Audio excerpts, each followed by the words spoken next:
Salve, salve galera! Eu sou o Gustavo Herrera e estamos aqui hoje no escritório da Mercury Concerts para iniciar a websérie Por Dentro do Rock. Serão episódios incríveis sobre 4 bandas que vão se apresentar no Brasil em breve, sendo elas Helloween, The Orchestra, Deep Purple e Opeth.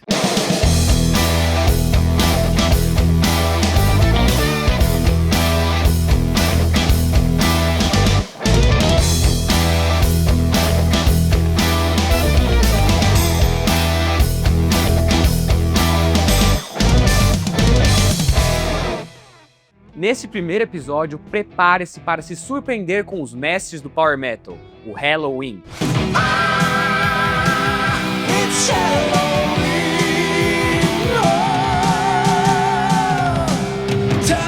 Banda que está em plena turnê mundial celebrando os 40 anos de estrada e vai passar pelo Brasil em setembro. Serão 2 datas, dia 16 de setembro em Porto Alegre e dia 19 de setembro em São Paulo. Os QR Codes para a compra dos ingressos estão fixos na tela. E corre para garantir os seus, que eles estão esgotando. Bom, aproveita agora que estamos começando para se inscrever no canal da Mercury Concerts para não perder nenhuma novidade. E também para deixar seu like aqui no vídeo, que é muito importante para que esta websérie atinja mais gente aqui no YouTube. Dito isso, vamos ao que interessa. O Helloween. São 7 integrantes. Kai Hansen, Michael Kiske, Andy Darius, Michael Weikath, Markus Golkoff, Daniel Lubler e Sasha Gerstner, sendo 5 compositores, 3 guitarristas, 3 vocalistas, um baixista e um batera que monta sua bateria com 4 bumbos, tudo isso dentro de uma abóbora gigantesca.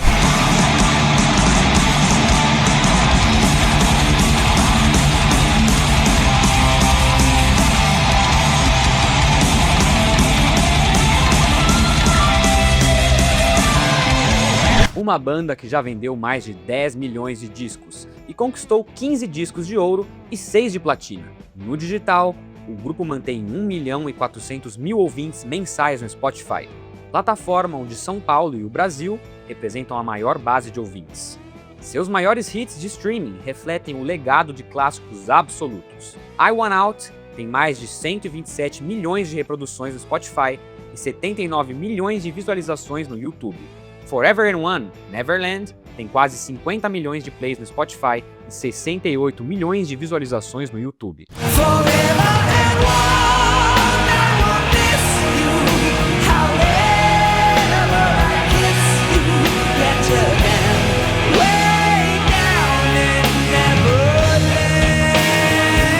Eagle Fly Free, mais de 35 milhões de reproduções no Spotify e mais de 3 milhões no YouTube.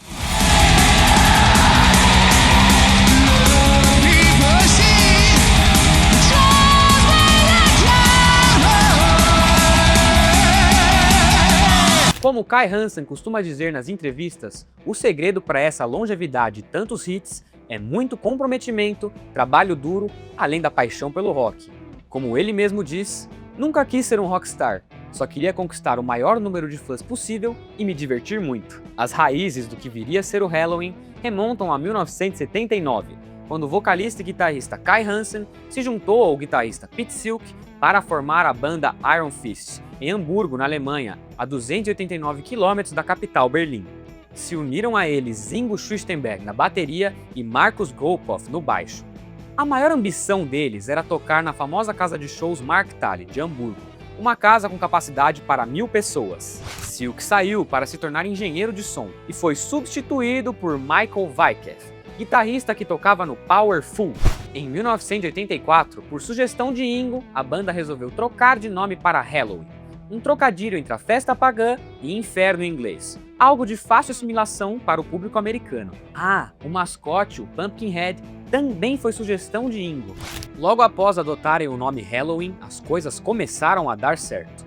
Rolou a primeira oportunidade, participar de uma coletânea intitulada Death Metal, que seria lançada pela gravadora alemã Noise Records. Eles contribuíram com 2 faixas, Horns for Life e Metal Invaders. Pela mesma gravadora, em seguida, lançaram o EP Helloween e o álbum Walls of Jericho. Gilson Kotia, fã brasileiro, tem o vinil original do Death Metal, além do CD Made in Japan do Walls of Jericho, além de outras raridades. Confere aí. Logo quando saiu, foi onde eu conheci o Helloween, que é o Death Metal. Isso daqui também é uma raridade que não existe, né? Quem tem, tem. E foi a primeira aparição do Halloween. Comprei numa loja na Galeria do Rock, só que não era na primeira galeria, era na segunda, chamava Budokan a loja. Aí quando eu vi isso aqui, essa capa, né? Essa capa aqui foi censurada. Essa capa aqui, depois a Noise não pôde continuar com ela. Aí eles fizeram uma outra, então esse daqui é o original.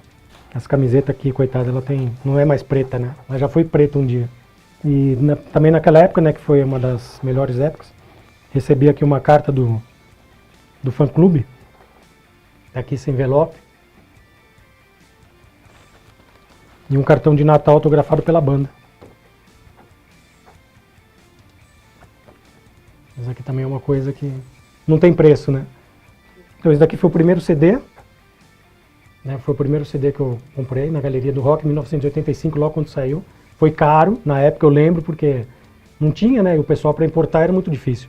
Esse aqui é um CD japonês e a primeira prensagem do Walls of Jericho. Então isso aqui também é outra raridade, que não tem preço. Os fãs realmente são verdadeiros garimpeiros de raridades. Nessa época do começo do Halloween, Kai era o principal compositor, criando as bases do que viriam a se tornar as raízes do Power Metal, com letras baseadas em temas religiosos, mitológicos e no folclore alemão. As principais referências da banda eram Saxon, Iron Maiden, Motorhead, Judas Priest e os compatriotas do Accept e do Scorpions. Michael Weikes menciona especificamente o uso de riffs vintage do Judas Priest em suas composições, além de influências do Uli Jon Roth, do Scorpions e do King Diamond. O Kiss também entra nessa lista, já que o primeiro disco que Kai Hansen comprou em sua vida foi o Alive. Ele adorava o punk rock, como The Clash, Ramones, Sex Pistols e Dead Kennedys. Como Halloween começou a se destacar na cena de Hamburgo e começaram a aparecer mais convites para shows, Kai Hansen já não dava mais conta de ter multifunção: compositor, guitarrista super rápido, vocalista e frontman. Nas palavras dele, as partes da guitarra estavam ficando cada vez mais exigentes e se apresentar ao vivo um desafio. Então, decidiram arrumar outro vocalista. Após uma busca extensa, localizaram um potencial vocalista de 18 anos, Michael Kiske, ex-integrante da banda alemã Ill Prophecy. No começo, Hansen queria uma voz mais áspera, mais heavy metal, mas aos poucos, Kiske foi se encaixando. Com ele, gravaram 2 álbuns que definiriam os parâmetros do power metal mundial. 2 obras de arte, The Keeper of the Seven Keys, partes 1 e 2. A parte 1 foi lançada em maio de 87, com a maioria das composições de Kai Hansen, e a segunda parte em agosto de 88, com a maioria das composições de Michael Weikes. As novas músicas descartaram a pegada thrash de Walls of Jericho e acabaram criando um outro estilo. O grupo buscava algo mais ambicioso e complexo, materializado nas 2 faixas épicas de 13 minutos, Halloween e Keeper of the Seven Keys, que acabaram se tornando os destaques dos álbuns parte 1 e parte 2.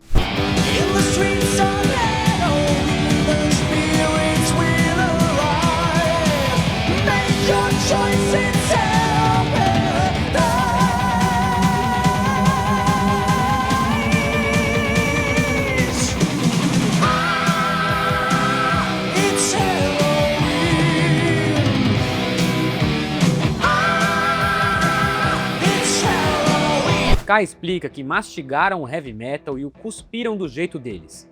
Abre aspas. Alguém teve a ideia de chamar de power metal. Quer dizer, que diabos é isso? Eu sempre achei power metal uma coisa brega. E nós não somos bregas. Que se dane isso. Bem, talvez a gente possa ser um pouquinho brega às vezes. Fecha aspas. A ideia de Kai era que as pessoas percebessem que havia um elemento conceitual em seus álbuns. E elas perceberam. A repercussão foi avassaladora, o que colocou o Halloween como os reis do metal alemão, herdeiros legítimos do Scorpions. Sua ascensão foi consolidada em agosto de 1988, quando se apresentaram no Monsters of Rock em Castle Donington. Com o sucesso, aumentou a pressão e a agenda de shows e Kai Hansen acabou saindo da banda. Já em 1991, com a gravadora EMI, o Halloween lançou Pink Bubbles Go Ape. 2 anos depois, Chameleon. E logo em seguida, mais 2 baixas. Michael Kiske e Schwistenberg saíram da banda. Entraram o vocalista Andy Darius do Pink Cream 69 e o baterista Uli Kusch. Schwichtenberg, que alegou ter visto um demônio em uma apresentação no Japão, infelizmente foi diagnosticado com esquizofrenia hereditária, agravada pelo uso de psicotrópicos, e faleceu em 1995. Com a nova formação, o Helloween lançou em 1994 o disco Master of the Rings e iniciaram uma série de turnês mundiais de sucesso crescente. Em 96, lançaram o disco The Time of the Oath, que é considerado a experiência definitiva do Power Metal. E no Brasil, quando a banda se apresentou pela primeira vez? Foi exatamente em 1996, no dia 24 de agosto em São Paulo, no Monsters of Rock, uma produção Mercury Concerts.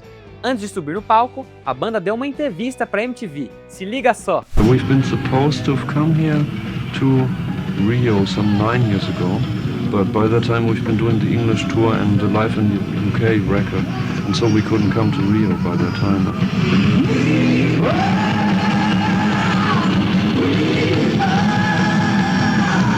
E eles incendiaram geral. Olha só como foi a apresentação deles no Pacaembu lotado.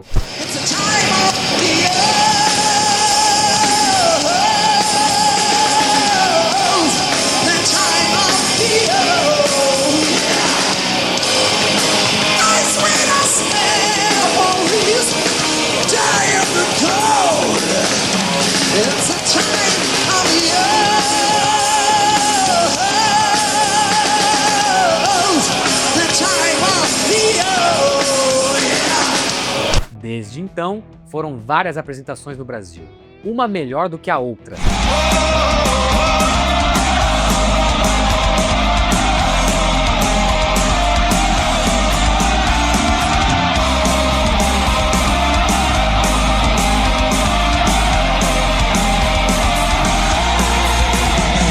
Olha só o que o baixista Marcus Grosskopf disse para Rolling Stone sobre os fãs brasileiros. Abre aspas. Os brasileiros sabem como mostrar suas emoções. Às vezes, os fãs brasileiros cantam nossas músicas todos juntos no local do show antes mesmo de estarmos no palco.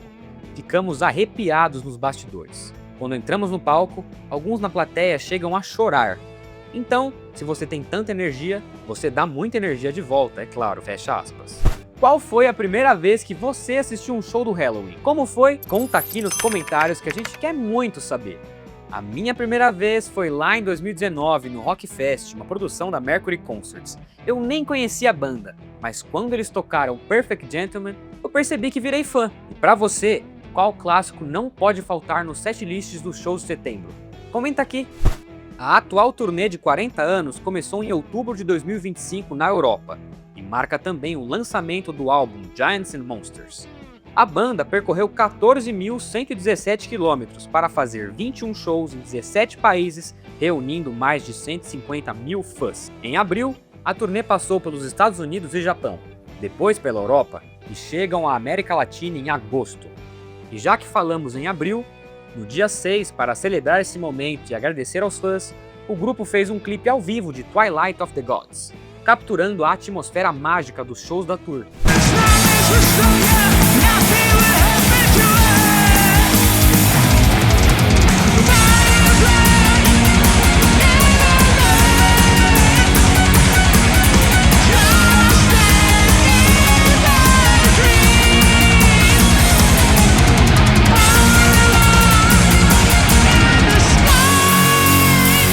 Realmente, o Helloween é o tipo de banda que tem o poder de melhorar com o passar do tempo. Mas se Kai e Kiske saíram da banda, quando eles voltaram?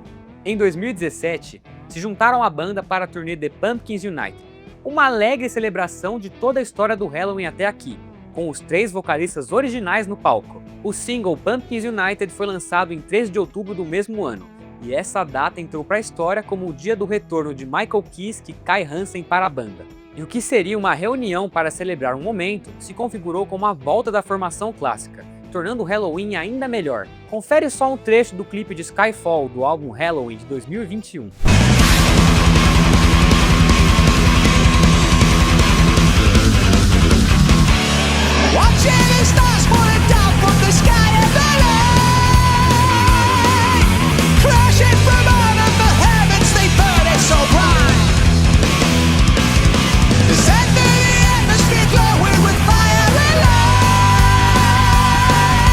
Dragon and tail, watch fire.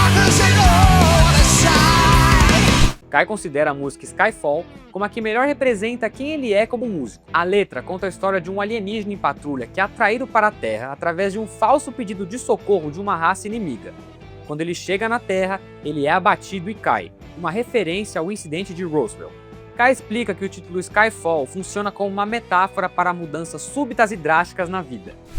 Para a revista Classic Rock, a decisão ousada de fundir as duas formações em 2017 acabou se mostrando como um truque de mestre. O primeiro álbum dessa formação, o Halloween de 2021, era bom, mas o seu sucessor Giants and Monsters é um álbum de primeira linha, figurando ao lado dos grandes sucessos Keeper of the Seven Keys Parte 1 e 2. Segundo Andy Darius, Giants representa os gigantes que todos somos por dentro, mas nunca deixamos sair. Já Monsters refere-se aos obstáculos e batalhas que enfrentamos diariamente em nossas vidas. A faixa Majestic, por sua vez, tem uma longa história. Kai começou a escrever o refrão lá na época do Gamma Ray, mas perdeu os arquivos. Finalmente os encontrou e pôde terminar a canção com o Halloween. Já Robot King, escrita por Michael Weikef, é uma sátira inspirada em séries de TV americanas antigas sobre transhumanismo, em que o protagonista acorda no corpo de um androide.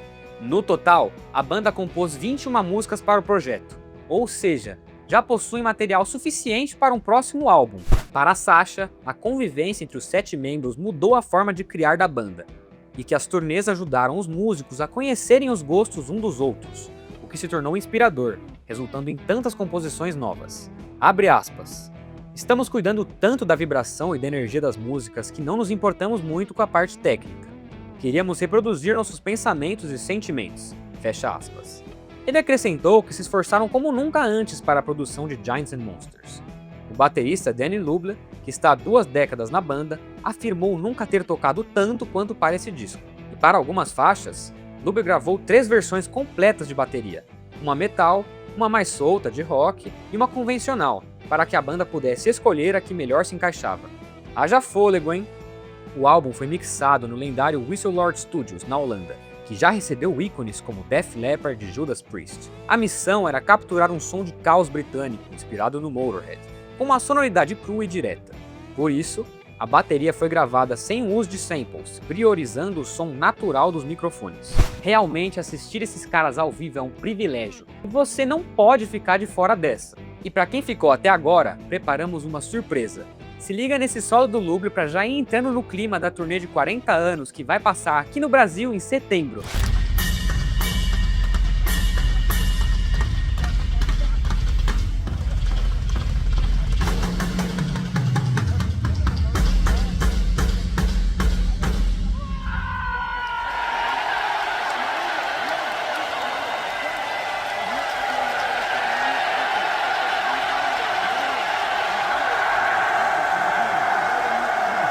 Já vai deixando o seu like nesse vídeo, se inscreve, compartilha o vídeo com os amigos e ativa o sininho. A gente se vê no próximo episódio da websérie Por Dentro do Rock. É isso, fui!